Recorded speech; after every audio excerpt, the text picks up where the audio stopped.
While the immigration debate rages on, there's some news about marijuana legalization efforts in America. While 9 U.S. states allow personal use, President Trump is now signaling that he may favor ending the federal ban on marijuana. And here to set us straight is Kevin Ring. He's president of FAMM, Families Against Mandatory Minimums. Kevin, why should President Trump and Congress lift the federal ban on marijuana?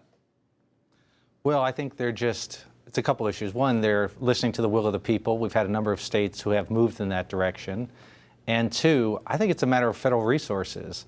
At a time where we expect our FBI and federal law enforcement to track al-Qaeda and protect our border and do all these other serious things, the idea that we need to use federal resources, expensive prison space, prosecutors, courts to enforce marijuana laws is a misuse of priorities. There's higher demands on those resources. And we know that many American prisons are really at the max right now. So how many Americans are in prison right now on marijuana charges, and what impact has that had on their families and lives? What's your main concern?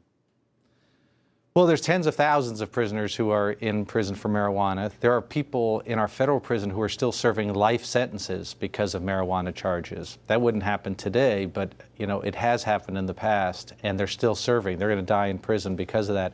And it's just a complete waste. It's not good for families. It's not to say that these people shouldn't have been held accountable for their crimes and their mistakes. They should be. But the punishments are so disproportionate to their crimes that, it not only hurts their families, separates them, divides them, makes it harder on the children, but by wasting resources in this way, we have fewer resources to go after people who really are a threat to communities and neighborhoods. And so it's just a perversion of resources. And so I think the president's doing the right thing. I think that, if we care about families, we want to hold people accountable, but we don't want to tear families apart for decades for offenses that could be treated either through drug treatment or through other sanctions. Sure. If you're sitting in jail or in prison for a few joints or something, you're not earning money to support your family. You probably lose your job. I guess possession of small amounts of marijuana is considered a misdemeanor, no big deal, or is it? Is it a big deal? No, it is. But, this is the problem we get into with all drug offenses, frankly, which is we try to make a distinction between, a small-time user and then somebody who's a dealer or a trafficker, and we have in mind, El Chapo. The problem is a lot of people sell drugs in order to afford their own addiction. And so it's not, the line between user and dealer is not so clear. And so the same is true of marijuana.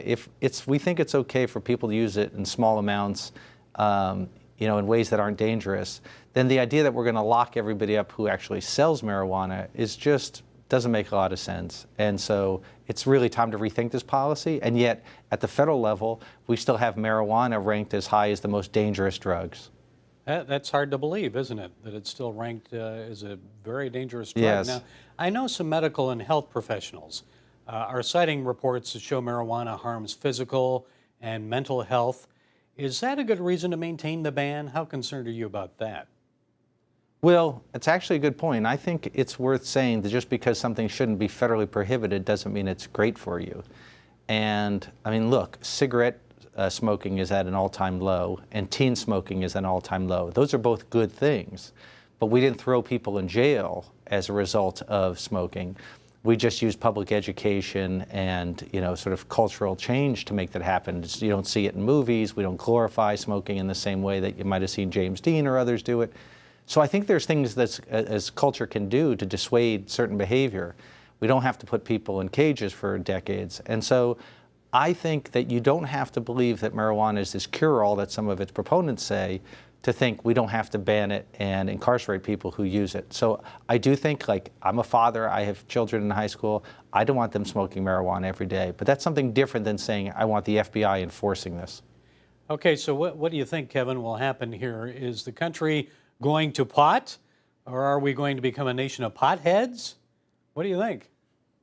No, I don't think so. I think it's like everything. I think you get a new freedom and people may abuse it. And so you'll see in Colorado and Washington State, you'll hear complaints about people using it to excess. But again, I think the smoking analogy is apt.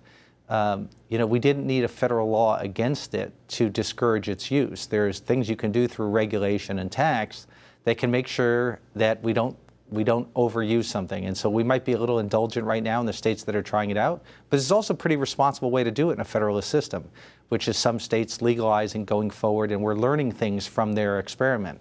So I think we're really doing this in a really considered and deliberate way. Okay, another matter that is states' rights versus federal government, I guess. Kevin Ring, president of Families Against Mandatory Minimums, FAMM. Thanks for setting us straight today. Thanks for having me.